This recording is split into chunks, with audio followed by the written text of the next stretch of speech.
Mesdames et messieurs, bonjour, bienvenue dans cette session. Nous allons faire un gros plan sur une dimension essentielle de la relation entre les États-Unis et l'Europe, celle qui porte sur le commerce. Je m'appelle Jean-Marc Vittori, je suis éditorialiste au quotidien Les Échos, très curieux de tout en général et du commerce international en particulier, ça tombe bien.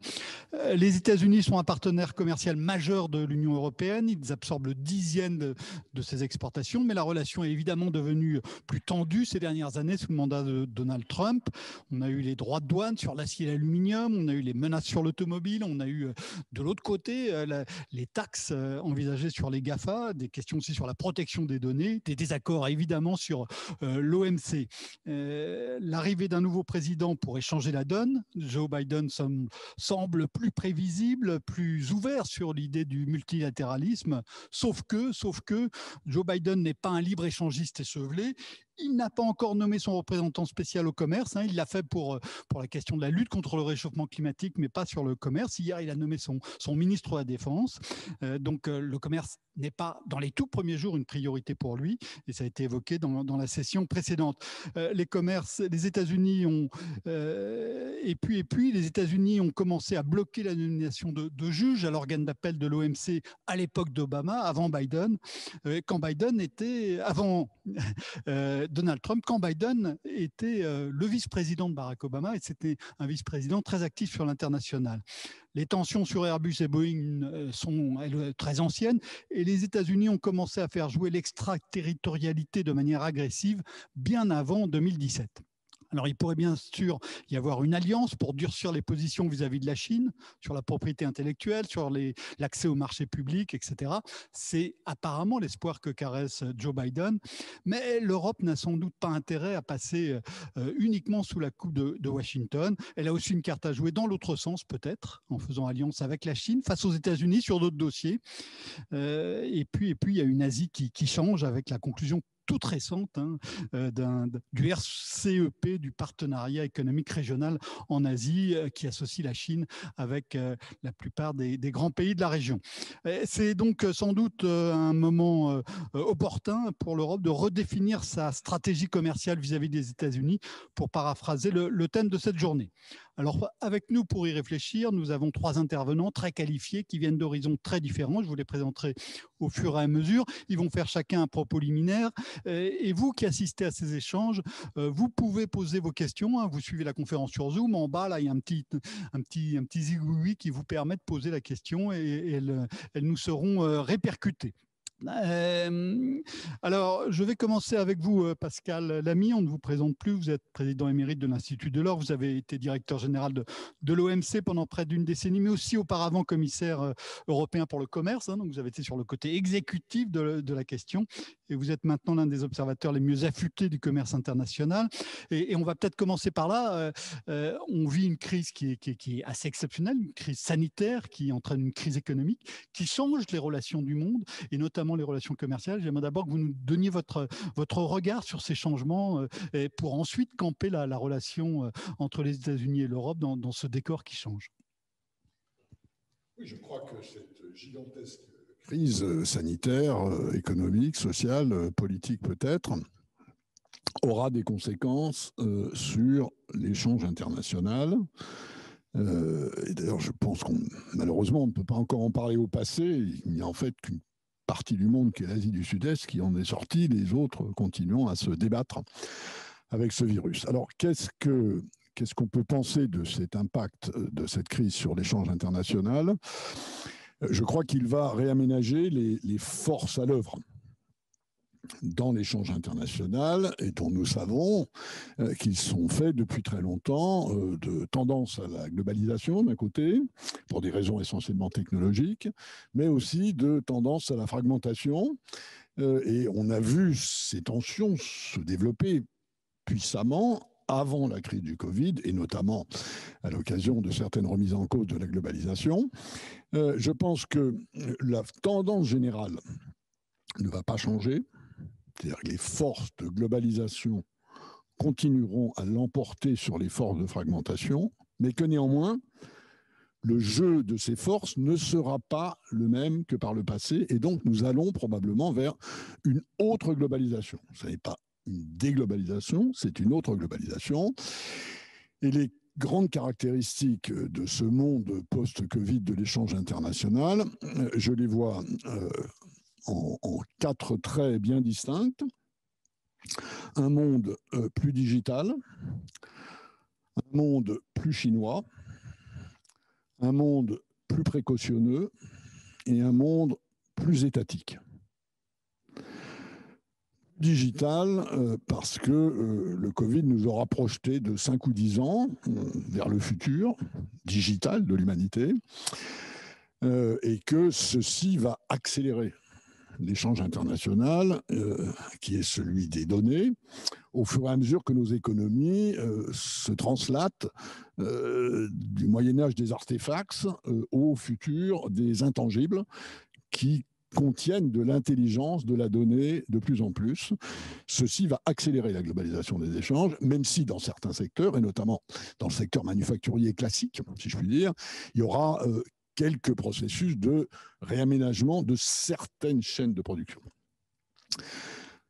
Un monde plus chinois, la Chine est la grande gagnante de cette crise, qu'on trouve ça bien ou pas bien. La perception par l'ensemble du monde est que la Chine a bien fait et que les Américains ont mal fait.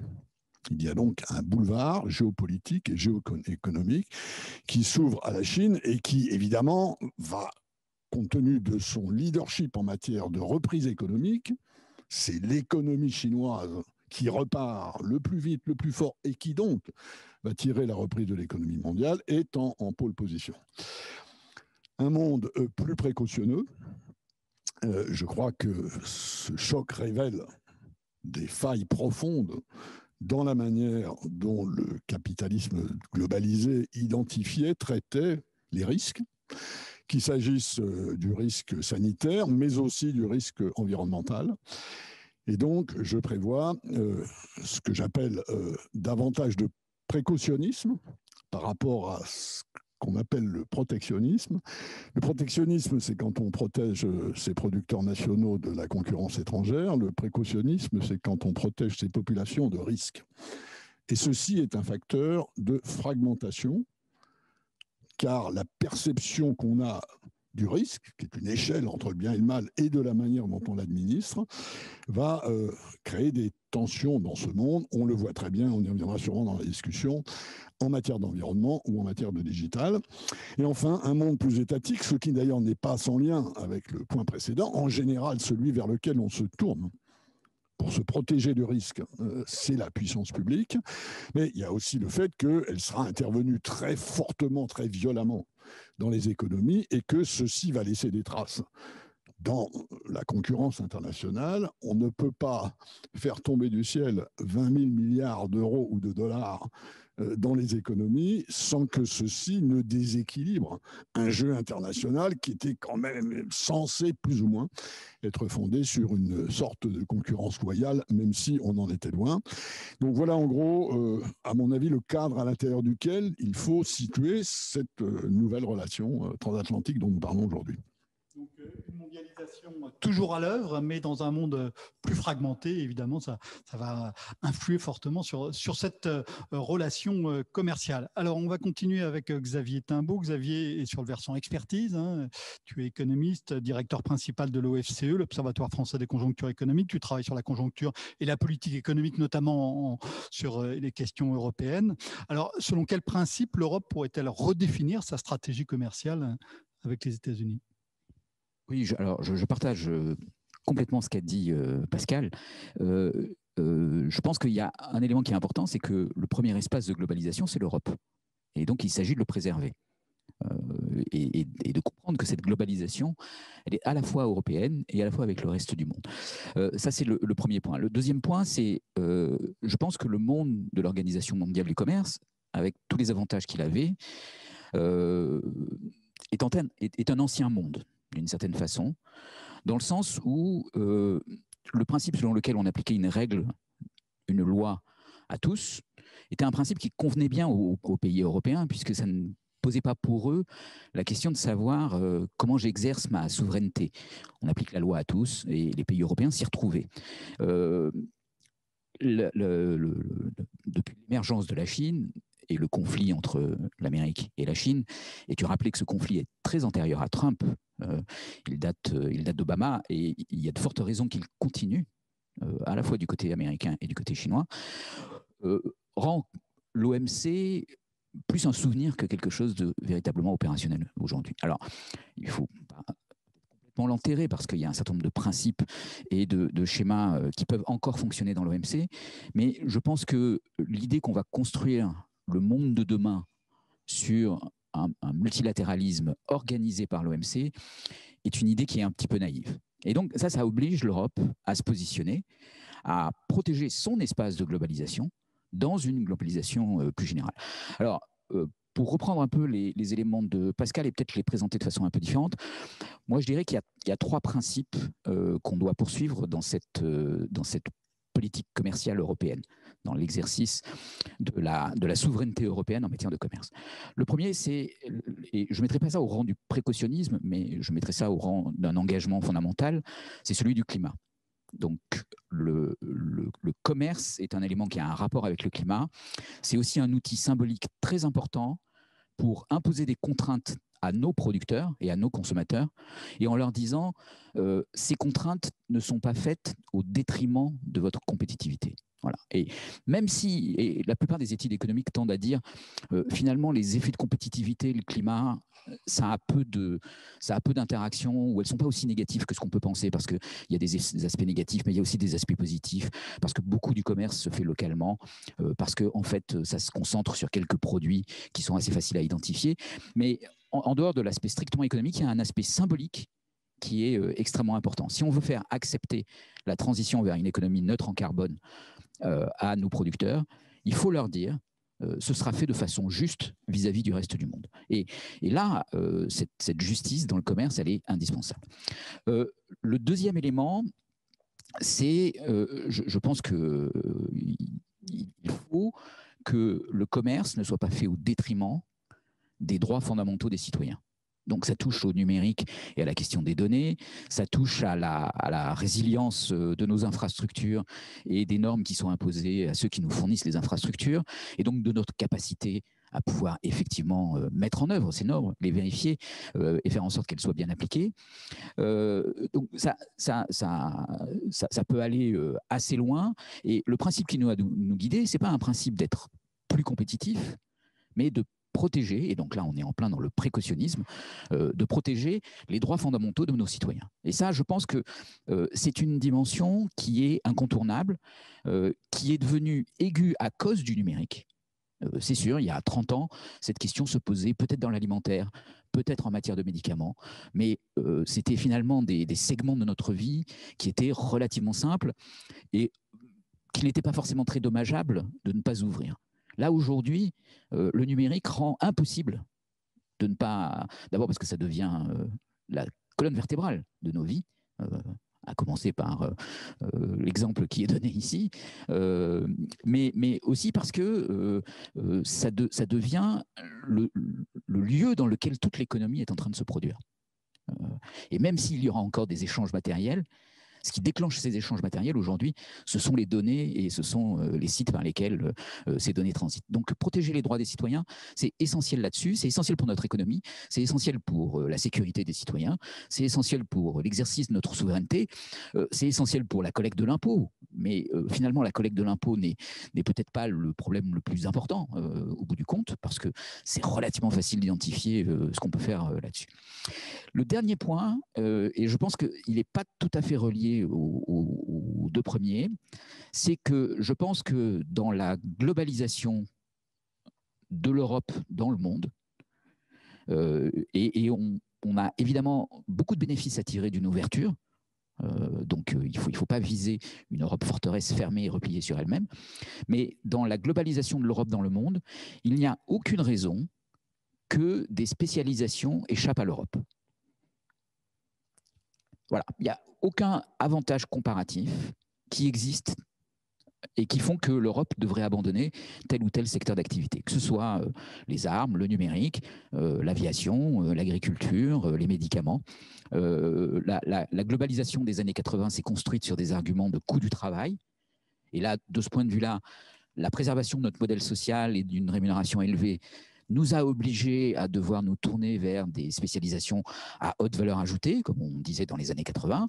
Donc il y avait un caractère assez défensif finalement dans cette spécialisation. Mais aujourd'hui, la question de la globalisation n'est pas une question d'aller chercher le coût du travail le plus bas.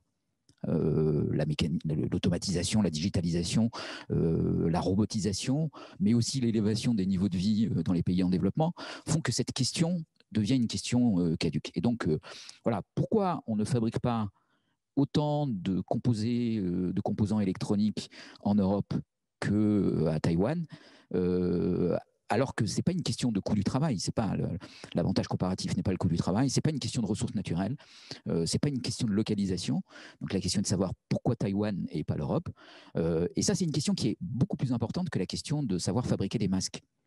Parce que savoir fabriquer des masques, c'est finalement tellement simple qu'on finit par y arriver très rapidement. Par contre, savoir fabriquer les composants de l'économie digitale de demain, ça demande de mettre en place des compétences qui sont des compétences d'ingénierie, mais qui sont aussi des compétences financières, des compétences de marketing, des capacités de prendre des risques sur des projets de grande ampleur qui supposent de mobiliser plusieurs dizaines de milliards sur des périodes de temps très courtes pour atteindre une rentabilité. Donc tout ça, c'est des expertises. Il n'y a aucune raison que l'Europe ne les ait pas.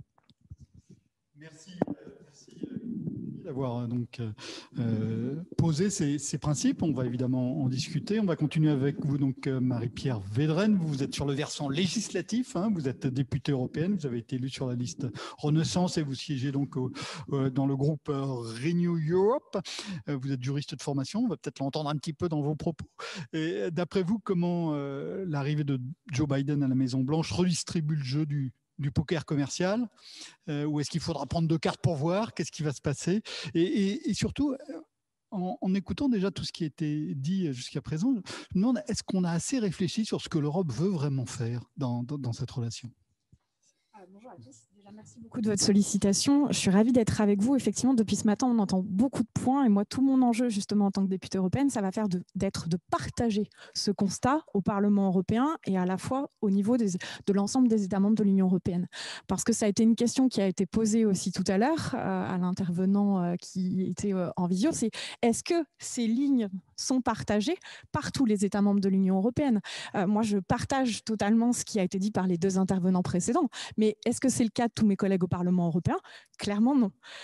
Donc l'enjeu, premièrement pour moi, c'est de faire partager ce constat au Parlement européen.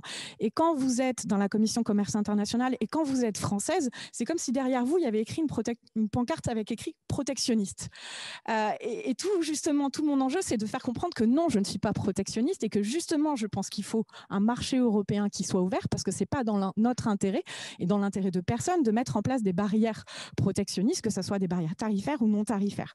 Donc tout d'abord, c'est faire prendre conscience que certes, au niveau du Parlement européen, on se réjouit tous de l'arrivée d'un démocrate à la Maison-Blanche, on se réjouit en fait surtout de la défaite de Donald Trump, mais pour autant, il faut qu'on soit clair aussi sur les constats et sur la mise en œuvre après de notre agenda et de dire que déjà l'agenda américain et l'agenda européen ne sont pas les mêmes, que nous n'avons pas forcément les mêmes centres d'intérêt, que les États-Unis sont tournés depuis des années vers le Pacifique et que nous, on doit continuer d'avancer. Ça a été dit justement sur le volet technologique, ça a été dit sur le volet climatique. Il faut qu'on avance sur les enjeux. Il ne faut pas oublier aussi que dans notre agenda à l'heure actuelle sur le volet commercial, on a quand même quelques petits soucis en interne, notamment avec le Brexit, qui nous faut gérer d'ici la fin de ce mois de décembre et qui auront quand même aussi des influences dans notre relation avec les Britanniques. Et on sait les points d'achoppement qui sont toujours les mêmes depuis le début, qu'on a aussi des points d'achoppement sur ces mêmes axes, alors pas la pêche avec les Américains, mais sur les systèmes de gouvernance, sur le level playing field, c'est des éléments de difficulté avec de nombreux partenaires. Donc il faut ça, je pense que c'est le premier point de constat, faire en sorte que notre agenda n'est pas le même que l'agenda américain et qu'il faut être d'accord sur le fait qu'on a des points de convergence, mais on a aussi des points de divergence. Alors les points de convergence, ce sera notamment notre relation avec la Chine, C'est-à-dire qu'il faut qu'on travaille notamment dans le cadre de l'Organisation mondiale du commerce. Alors, je peux rejoindre sur le fait que cette organisation internationale, elle est quand même en difficulté et qu'elle ne joue plus le rôle qu'elle devrait jouer. Pour autant, il ne faut pas qu'on oublie justement cet échelon multilatéral. C'est essentiel parce que l'Union européenne, ça a toujours été l'organisation, la zone du monde qui défend le cadre multilatéral, qui dit qu'il nous faut un commerce mondial qui soit basé sur des règles. Mais il ne suffit pas de le dire. Pour avoir un commerce qui soit basé sur des règles, il faut aussi qu'on ait des instruments en interne qui nous permettent justement que nos partenaires respectent les règles du jeu, qu'on joue à armes égales. Et c'est en ça aussi où justement il faut qu'on soit clair. Voilà, sur nos points de convergence et notamment donc la Chine, les subventions industrielles où il faut qu'on avance avec les États-Unis, mais on a des points de divergence. Et là aussi, il faut qu'on soit très clair. Vous les avez évoqués, bien sûr, le contentieux aluminium, bien sûr, Airbus, Boeing, l'extraterritorialité, où là, je pense qu'on a un gros travail à faire au Parlement européen et à l'échelle européenne de compréhension, de dire que oui, nous avons un problème avec l'illicéité des règles extraterritoriales américaines. Et pour le moment, ce n'est pas le cas. À la fois au Parlement européen et à la fois avec certains États membres. Et donc, pour faire en sorte de mieux défendre nos intérêts, il faut justement avoir un arsenal juridique européen qui nous permette d'avoir des instruments de dissuasion et des instruments de protection. Et protection n'étant pas protectionnisme. Et c'est là où, moi, je vais vous faire part, j'étais rapporteur pour le Parlement européen sur la mise à jour du règlement enforcement, suite au blocage de l'organe d'appel à l'OMC. Il faut avoir conscience des difficultés que j'ai eu à faire avancer, à la fois au Parlement européen et surtout au Conseil. L'objet justement de la modification de ce règlement, c'est d'être en capacité de mieux défendre nos intérêts, être efficace et être crédible et être cohérent. Parce qu'on a évoqué le pacte vert, on a évoqué le digital. Si on n'a pas ces instruments de dissuasion, en fait, on n'est pas crédible aux yeux des partenaires qui sont dans du rapport de force. Les États-Unis, la Chine, on est dans du rapport de force et il faut justement avoir les instruments qui nous permettent de jouer dans un rapport de force qui soit quand même aussi à notre avantage. Parce que on a abordé tout à l'heure, il y avait une question justement sur le fait que l'agenda commercial aussi américain, s'il a évolué, c'était du fait de l'appréhension et de l'acceptabilité aussi par les classes moyennes américaines. Il ne faut pas oublier que l'Union européenne, certes, c'est près de 42 accords de libre-échange avec 72 pays dans le monde. Mais on voit aussi les difficultés qu'on a pour avoir de nouveaux accords de libre-échange. Alors certes, le Mercosur n'est pas le sujet d'aujourd'hui, mais on voit bien justement là aussi les difficultés du propre agenda européen. Donc pour revenir à enforcement, la bataille qu'on a gagnée avec le Conseil, c'est d'être en capacité de prendre des contre-mesures, des représailles, non seulement dans le champ des biens et des marchés publics, mais maintenant dans le champ des services et des droits de la propriété intellectuelle. Là, en fait, où on a un levier d'action. Mais le Conseil, à la base, ne voulait rien entendre. C'était statu quo. Vraiment statu quo. Et donc, il a fallu avoir une très large majorité au Parlement européen, un mandat très fort pour que derrière, on arrive à faire bouger le Conseil. Donc, on voit bien que les choses ne vont pas être simples et c'est pour ça que vraiment, je voulais insister sur le fait que ce constat, il faut le faire partager par l'ensemble des États membres et par l'ensemble des parlementaires pour arriver justement sur la scène internationale à avoir une position beaucoup plus forte. Sinon, en fait, quel est le risque ? C'est que l'Union européenne soit prise en étau, comme c'est quand même parfois un peu le cas, entre justement les deux puissances continents que sont les États-Unis et la Chine. Et il faut justement qu'on soit en capacité de défendre nos intérêts, qu'on soit en capacité de défendre nos normes, parce que l'Union européenne, c'est aussi une puissance normative. Et on voit qu'on a des exemples positifs. Si on prend l'exemple du règlement général sur la protection des données, justement, là, on a su exporter notre modèle. Donc, il y a des éléments positifs dans notre agenda passé et il faut qu'on continue dans ce sens. C'est pour ça que moi, je crois véritablement que la voie qui a été ouverte par la Commission européenne, par le président Macron, avec l'autonomie stratégique ouverte, ça doit être celle qui doit nous animer dans les prochains mois et dans les prochaines années. La Commission européenne a dit qu'elle proposerait un nouvel instrument pour lutter et contrer les mesures coercitives. Là aussi, il faudra que ce soit une proposition qui soit forte et qui soit ambitieuse. Et là, le Parlement européen sera là pour que ça soit le cas en tout cas. Donc, C'est compliqué. Vous avez déjà répondu dans votre intervention à une des questions qui est sur les désaccords internes au sein de l'Union. Est-ce que ça risque pas de présenter une fragilité dans nos échanges à venir avec les États-Unis?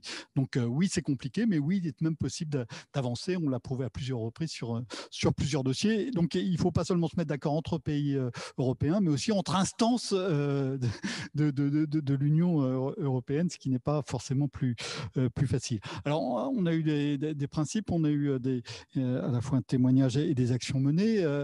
Pascal Lamy, j'aimerais maintenant que vous me donniez, votre avis. Vous avez pratiqué des administrations américaines bleues et rouges.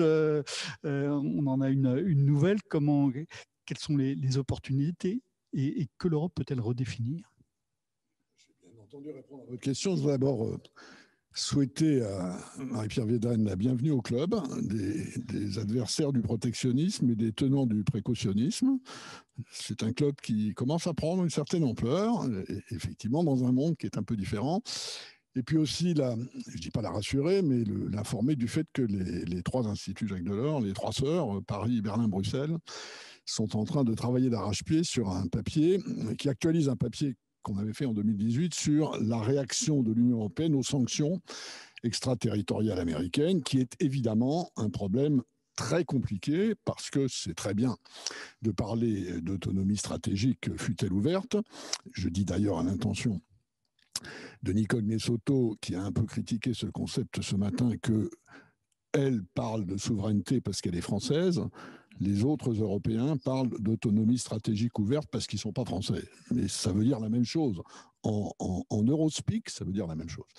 Alors, pour répondre à votre question, je crois qu'un agenda bilatéral, commercial, euro-américain, d'abord, on trouve le menu et la réponse à votre question dans le document que la Commission a publié, la Commission et l'euro-représentant, puisque dans ces domaines, il faut des papiers conjoints de la Commission et du service extérieur d'action commune. Il faut un menu complet, il est là, y compris en matière commerciale. Et je dirais simplement qu'il a un aspect bilatéral et un aspect multilatéral. L'aspect bilatéral offensif, c'est toujours le même depuis 40 ans. C'est faire en sorte que nos différences d'administration de la précaution soient, si possible, réduites. Ouvrir le commerce transatlantique aujourd'hui, ça n'a plus rien à voir avec des droits de douane, avec des restrictions quantitatives, ça a un peu à voir avec des subventions agricoles et encore, ça va avoir avec la précaution, la régulation. Dans tous les domaines de la vie, pourquoi est-ce que les voitures américaines ont des gros pare-chocs et les voitures européennes ont des petits pare-chocs? Est-ce que ce ne serait pas mieux d'avoir des moyens pare-chocs? Ça coûterait quand même beaucoup moins cher. Sauf que les crash tests sont ainsi paramétrés aux États-Unis qu'il faut des gros pare-chocs. Et en Europe, le résultat, c'est qu'il faut des petits pare-chocs. Le fond du problème, c'est que nous avons des grosses différences idéologiques dans la manière dont nous concevons la précaution. Ça a été dit par Xavier Timbaud, ça a été dit par Marie-Pierre Védrenne. En matière, par exemple, de digital, nous n'avons pas la même idéologie. Le RGPD est considéré aux États-Unis par certains milieux libéraux comme un acte de communisme soviétique. Donc, en matière d'environnement, le moins qu'on puisse dire, c'est que nous ne naviguons pas tout à fait à la même vitesse ni dans la même direction, quel que soit ce que l'administration Biden pourra faire. Et donc, il faut s'attacher à cela. Si on veut ouvrir l'échange transatlantique, il faut accepter de se peler des discussions difficiles. Et mon sentiment est que nous ne pouvons en sortir que par le haut. Les normes de précaution sont différentes des deux côtés. Nous ne pourrons réduire ce que ça implique d'obstacles aux échanges pour des exportateurs sur chacun des deux marchés qu'en allant vers le haut. Sur la partie multilatérale, ça a été dit, l'essentiel du problème, c'est de retrouver un triangle stable et, si possible, efficace entre les États-Unis, l'Europe et la Chine. Et de ce point de vue, c'est le problème de l'OMC. C'est pas que l'OMC, cher Xavier, c'est pas que l'OMC, elle est moderne, pas moderne, vieille, trop vieille, etc. C'est tout simplement que l'OMC, elle fonctionne quand il y a un triangle États-Unis, Europe, Chine qui fonctionne. Si le triangle États-Unis, Europe ne fonctionne pas, l'OMC ne fonctionne pas, mais rien ne fonctionne. On ne peut pas remplacer ce triangle par des accords bilatéraux entre les trois. Il faut revenir, et il faut, de ce point de vue-là, que nos amis chinois comprennent que les règles du commerce international aujourd'hui ne disciplinent pas assez un certain nombre de pratiques chinoises et que, ou ils acceptent qu'on les change, et ils ont, d'un certain point de vue, commencé à flotter un espèce de concept à la chinoise qui s'appelle competitive neutrality, la neutralité compétitive, qui est un concept qui nous est assez familier à nous, Européens, quand on voit la manière dont on administre nos aides d'État. Est-ce qu'ils sont prêts à aller dans cette direction et à faire en sorte que la concurrence avec des entreprises d'État sur le marché chinois et sur le marché international soit moins injuste qu'elle ne l'est aujourd'hui? À voir. Sinon, ce qui se passera, c'est ce qui est en train de se passer et du côté américain et du côté européen. On va augmenter la mobilisation, la puissance de nos instruments de défense commerciale de type anti-dumping ou anti-subvention. Alors là, on voit bien ce que peut être, au fond, un agenda commercial transatlantique avec une administration Biden, un bilatéral offensif en matière de régulation. Il y a effectivement un certain nombre d'irritants qui sont là depuis toujours, Airbus, Boeing. Il y a les mesures commerciales que Trump a prises et qui sont en violation flagrante des règles de l'OMC. On a quelques sujets de contentieux sur la taxation des GAFA, et ça, c'est pas demain que ça va se terminer. La grande question, je crois, et je termine par là, c'est de savoir quels sont les moyens politiques d'une administration Biden et d'une administration von der Leyen, si je puis dire, de mettre en place un agenda finalement rénové et assez dynamique. On l'a dit dans la séance précédente, la marge de manœuvre de M. Biden dans ces domaines est très faible, et c'est un domaine dans lequel c'est le Congrès qui est tout puissant, sauf à utiliser, comme Trump l'a fait, des pouvoirs de sécurité nationale pour empêcher l'importation d'aluminium, ce qui est une vaste plaisanterie. En dehors de cela, si on revient dans le monde normal, si je puis dire, le président des États-Unis n'a qu'une autorité assez limitée par rapport au Congrès sur les questions commerciales. Quant à nous, Européens, c'est très bien d'afficher notre volonté d'autonomie stratégique. On va voir quand même, elle va être testée à cette occasion, cette volonté.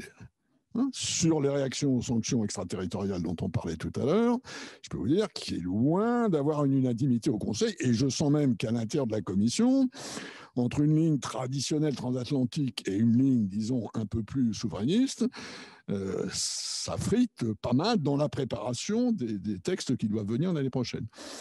Et en matière de digital, on voit bien qu'on va tester cette idée de souveraineté européenne. Qu'est-ce que c'est que la souveraineté européenne en matière digitale? Les textes que Breton va mettre sur la table la semaine prochaine ou dans les semaines qui viennent sont, à mon avis, une avancée considérable dans ce domaine de la régulation, avec une portée globale importante.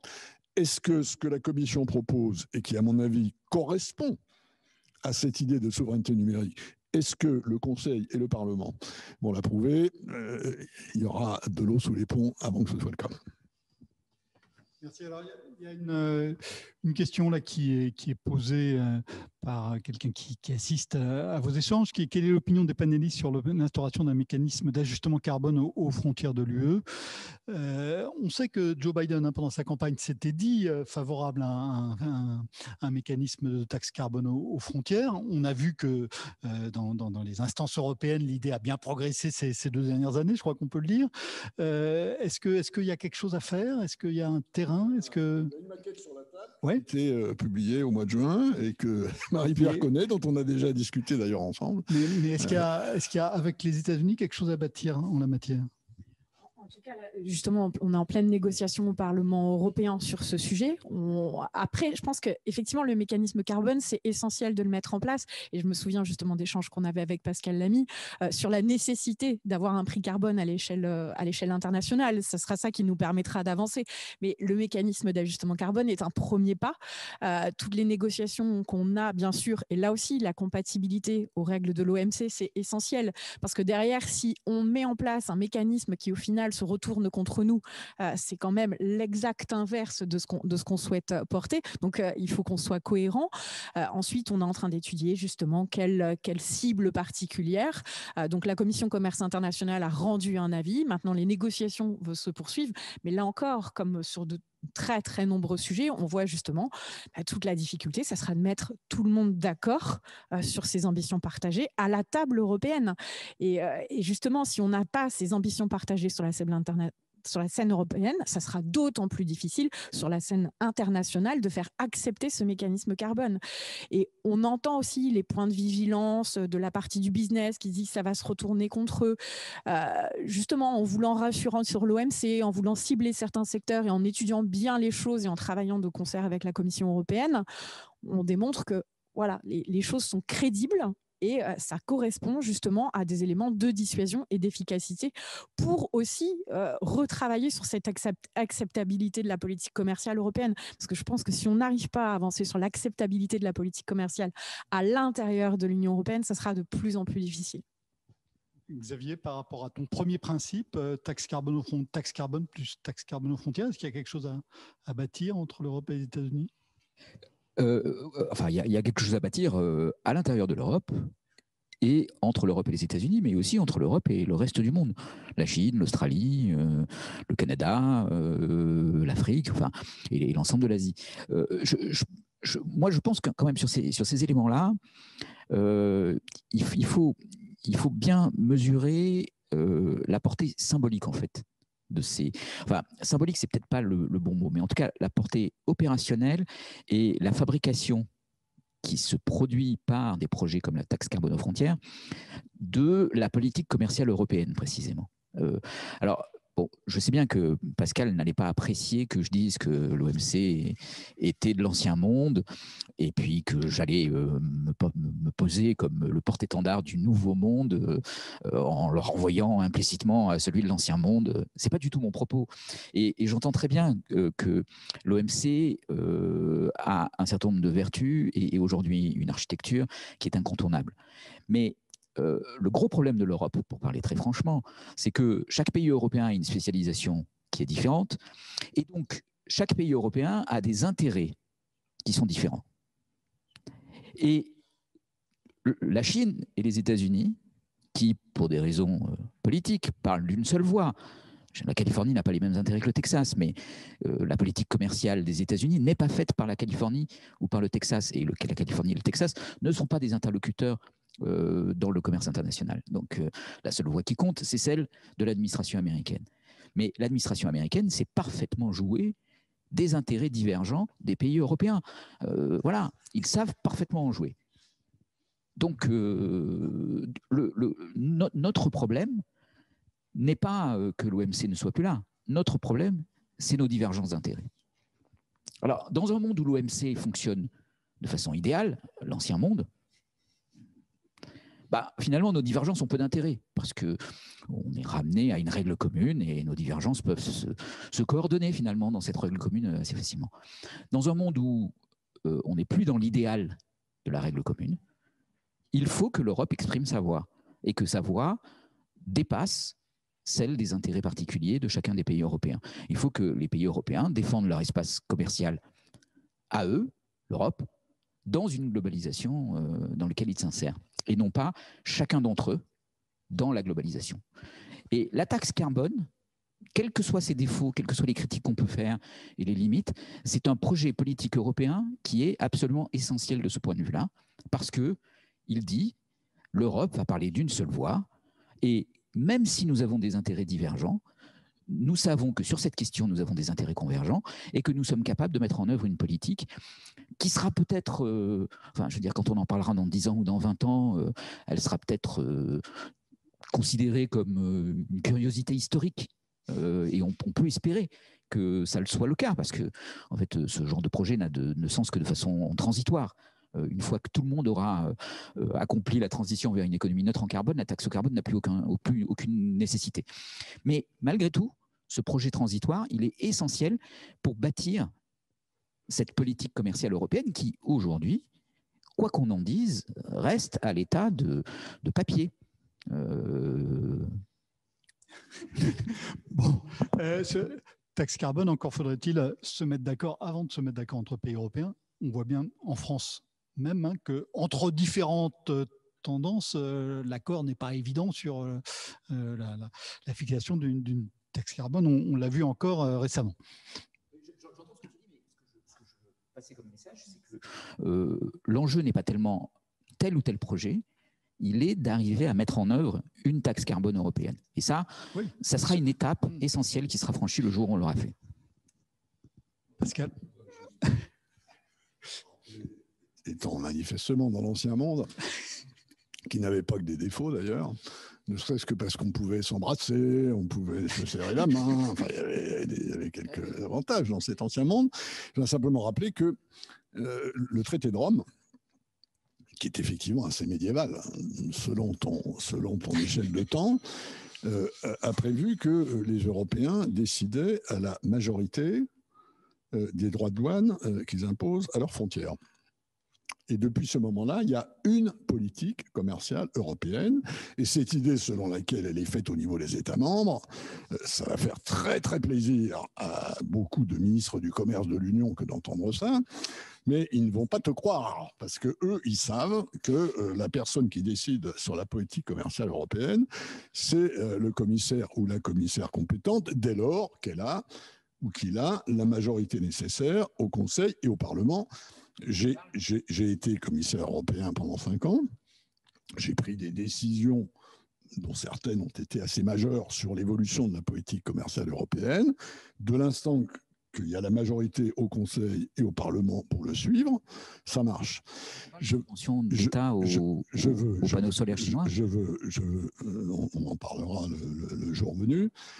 Ce que je veux simplement dire, c'est que sur par exemple, cette affaire de mécanisme d'ajustement carbone à la frontière, ce qui est proposé, Europe Jacques Delors, qui est une des 3 institutions Jacques Delors dans le monde aujourd'hui, avec Perry Berlin, comme je disais tout à l'heure, a publié cette année une série de briefs sur comment verdir la politique commerciale de l'Union, dont une maquette complète d'un mécanisme d'ajustement carbone à la frontière, qui sert un peu d'ailleurs de poisson pilote à la Commission, qui n'a pas les idées très claires là-dessus, qui a proclamé qu'on allait en mettre un et qui se trouve sous le feu de gens qui disent « Mais attendez, alors, ça marchait comment votre truc et pour qui et comment ?» Donc, on a mis sur la table quelque chose qui sert au fond à animer le débat et qui est un mécanisme qui se décide à la majorité, pas à l'unanimité. Ce n'est pas une taxe. C'est un mécanisme d'ajustement qui prend à peu près la forme d'un droit de douane. Ce n'est pas la seule manière d'ailleurs de verdir la politique commerciale de l'Union, il y en a d'autres. Il y a des réformes à faire à l'OMC pour que les règles de l'OMC favorisent davantage le passage à une économie et à un environnement mieux protégé. Il y a des choses à faire dans les accords bilatéraux. Pour revenir sur la question avec les États-Unis, nous n'avons pas besoin, avec les États-Unis, d'un mécanisme d'ajustement carbone si nos prix du carbone sont équivalents. À partir de où j'ai moi-même été très longtemps opposé à un mécanisme d'ajustement carbone, parce que c'est vrai que c'est compliqué, que ça pose des problèmes de modalité, par qui on commence, comment on mesure l'empreinte carbone d'une importation, c'est pas si simple. La vérité est que ce problème, au fond, ne se posait pas quand le prix du carbone était à 10 ou 20 euros dans l'Union européenne. Maintenant qu'on sait qu'il faut monter à 70, 80, 90 pour accrocher nos objectifs de décarbonation intermédiaire en 2030 et puis pour finir à 0 en 2050, c'est incontournable. On ne peut pas monter le prix du carbone comme il faut le faire dans l'Union européenne sans courir le risque de fuite de carbone, c'est-à-dire que les gens s'installent ailleurs. Bon.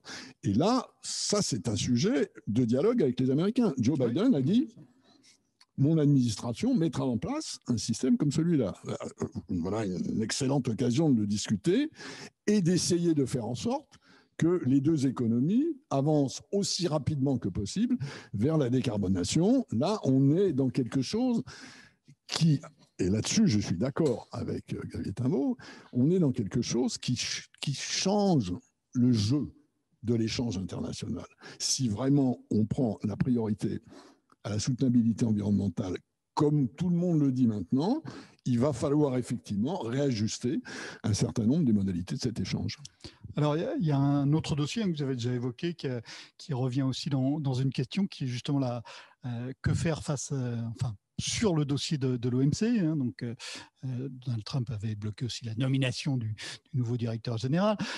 Mais au-delà de ça, donc, il y a le contentieux sur l'organe d'appel, qui est un contentieux de vieille date. Est-ce que l'Europe doit essayer de négocier avec les États-Unis pour voir d'abord si il est possible de renommer des juges, et sinon, est-ce que c'est une des questions, est-ce qu'il ne faut pas que l'Europe abandonne ce dispositif, envisage l'abandon de ce dispositif d'appel en échange d'un renforcement institutionnel de l'OMC par ailleurs?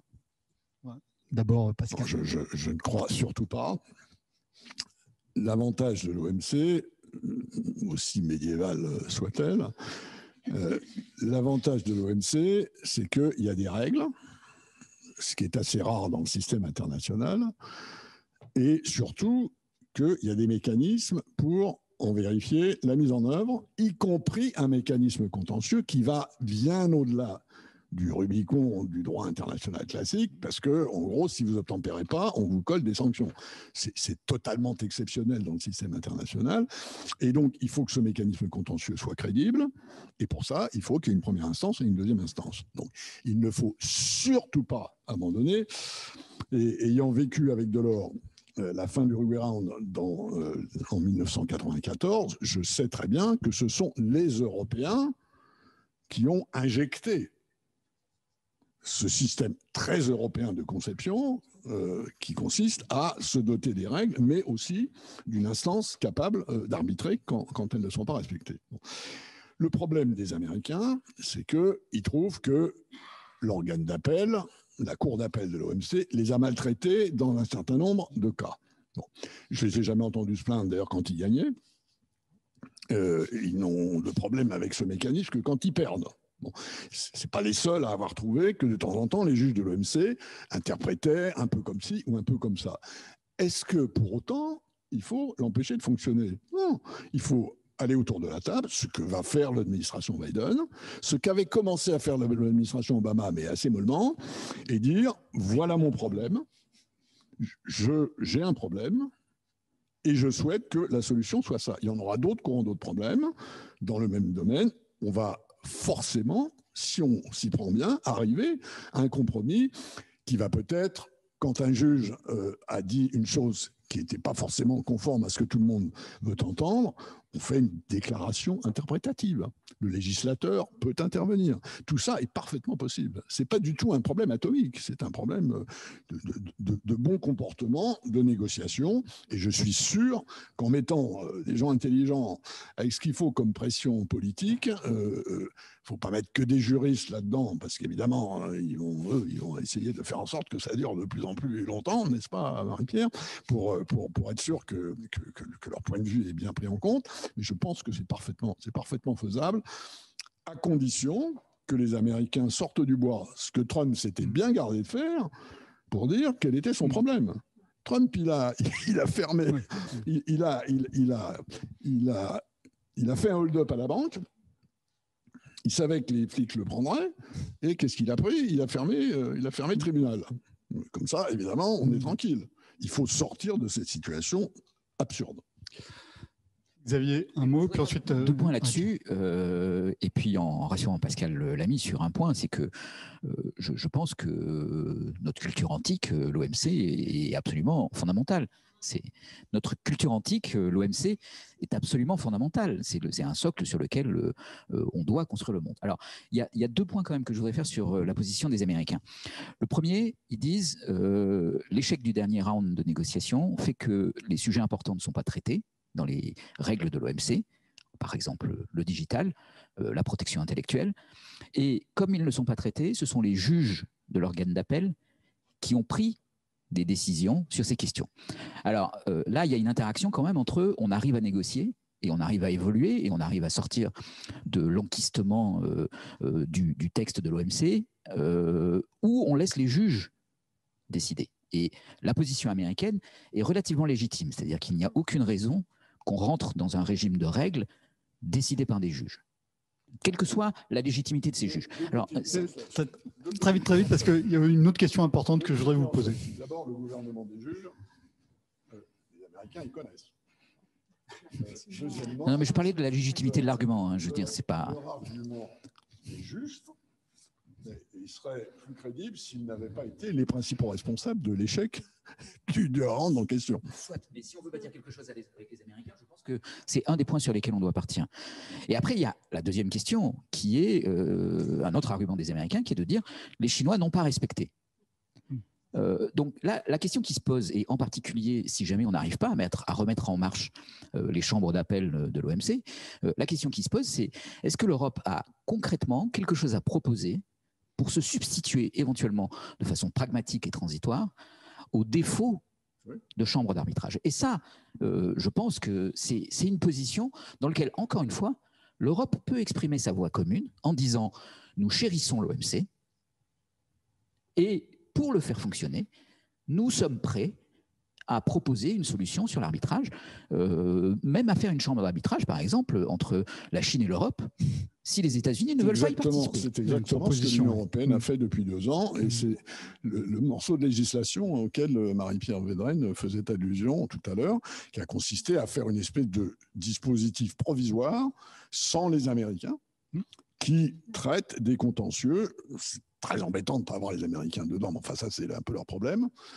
qui traite des contentieux entre les autres. Alors, autre versant de cette relation entre Europe et États-Unis, une question très simple, faut-il relancer le TAFTA, le partenariat transatlantique de commerce et d'investissement? Personne n'en veut? Non, aucun intérêt? Qu'est-ce que c'était que le TAFTA? C'était apparemment une négociation classique sur les droits de douane et l'ouverture des marchés publics.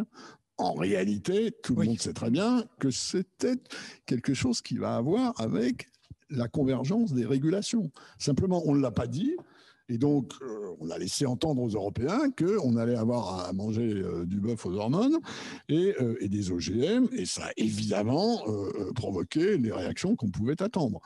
Donc, un grand accord de ce type n'a pas de sens en dehors d'une certaine forme de dialogue entre les régulateurs, de la précaution dans l'alimentation, dans les médicaments, dans les voitures, dans les fleurs coupées, dans les pesticides, etc. Et c'est là que réside un potentiel d'ouverture des échanges. Mais je ne crois pas du tout que ce soit opportun de relancer une idée comme celle-là, qui au fond masque le vrai problème et créer des anxiétés politiques qui sont parfaitement compréhensibles.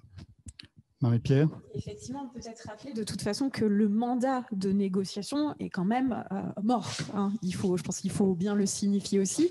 Il y avait un autre mandat qui avait été adopté par la suite au niveau européen. Juste aussi rappeler peut-être qu'au Parlement européen, on vient de voter justement un mini-deal avec les États-Unis pour justement faire en sorte de tisser une relation, donc le mini-deal qu'on appelle souvent des homards, mais pour démontrer justement que l'Union européenne est prête à se mettre à la table des négociations, est prête à travailler justement à un dialogue qui nous permette d'avancer de manière raisonnée et raisonnable et qui soit avantageux pour les deux parties. Mais ce n'est pas un blanc-seing, c'est pour justement éviter la désescalade, mais il ne nous faut pas repartir sur des négociations du TTIP. Je reviens sur ce que je disais tout à l'heure sur l'acceptabilité de la politique commerciale.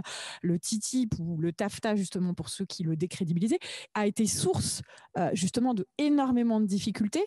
Alors certes, la Commission européenne après a changé sur sa logique de transparence avec la publication des mandats, il y a eu des évolutions, mais on voit bien que ça cristallise énormément de tensions avec nos agriculteurs, avec nos entreprises, et l'Union européenne, quand elle a essayé, tenté de négocier un tel accord, elle n'a pas su démontrer justement qu'elle allait réellement protéger les intérêts à la fois des entreprises et à la fois des citoyens européens. Donc repartir dans cette logique, à mon avis, c'est une grave erreur. Et c'est aussi pour ça qu'il faut qu'on avance sur la définition, et c'est là où je suis quand même d'accord avec vous sur la manque d'unité à l'échelle européenne en matière commerciale, même si c'est la Commission européenne qui a ce mandat de négociation et qui a ce pouvoir sur capacité interne, tant qu'on aura aussi des difficultés et tant que les autres puissances seront nous diviser parce qu'on a des intérêts divergents, on sera en position de faiblesse dans les ouvertures de mandats de négociation avec des puissances telles que les États-Unis ou la Chine. Et là aussi, on voit par exemple, on négocie un accord d'investissement en ce moment avec la Chine. Les visions des Européens sont également sur ce sujet très différentes. Alors pour reboucler rapidement sur le thème central de la conférence, hein, qui est de redéfinir définir la stratégie de l'Europe vis-à-vis des nouveaux États-Unis, j'aimerais que vous me disiez chacun vraiment une phrase, qu'est-ce que l'arrivée de Joe Biden change sur le volet commerce international? C'est ce que je disais tout d'abord en introduction. Je pense qu'on peut se réjouir effectivement de l'arrivée de Joe Biden. Ça, c'est évident. Ce que ça ne doit pas changer, c'est de ne pas mettre fin à la naïveté de l'Union européenne. Ça, je pense que ça doit être un point central. Il y a quand même des éléments qui ont avancé justement sur ce concept d'autonomie stratégique dont on parle à l'échelle européenne. Et ça, il ne faut pas que ça change. Parce que justement, ce n'est pas l'arrivée de Joe Biden qui doit faire, c'est ce que je disais, changer notre agenda. On doit avancer sur des instruments qui nous permettent d'avoir une boîte à outils pour jouer à armes égales avec nos partenaires. Parce que pour le moment, on est trop faible sur la scène internationale. Je pense que l'administration américaine, donc je ne vais pas parler d'état profond parce que ce n'est pas du tout ce que je veux dire, mais la position, le consensus qui s'est bâti dans l'administration américaine, dans l'intelligentsia, dans le monde politique américain, a été plutôt bien porté par Trump, qui l'a fait de façon très grossière, mais qui, au fond, a dit des choses qui correspondaient à un certain nombre de positions américaines. Alors, l'arrivée de Biden ne va pas changer ça. La seule chose que ça va changer, c'est qu'au lieu de parler de façon très grossière de ces sujets, on va peut-être enfin pouvoir en parler sérieusement. Mais en parler sérieusement, ça veut dire, malgré tout, et je pense que Pascal sera quand même du bon côté de la frontière, qu'il y a un ancien monde et un nouveau monde. Et que, de ce point de vue-là, Biden, il n'est pas de l'ancien monde. Est-ce que vous êtes du nouveau côté de la frontière? Je suis assez d'accord avec ce que vient de dire Xavier Timbaud. Je pense que ce que va changer Biden, c'est qu'après 4 ans de pitrerie trumpienne, les sujets de commerce international vont enfin redevenir ennuyeuses. Comme si c'était un dentiste qui s'occupait d'économie, pour reprendre une autre image. C'est la fin de ces échanges. Hein. On voit l'ampleur du travail qui reste à faire au sein de l'Europe, même si beaucoup de sujets ont été mûris, mais c'est plus du travail politique en fait qui semble rester à faire. Merci à tous et donc rendez-vous à 14h pour la suite des échanges de cette journée.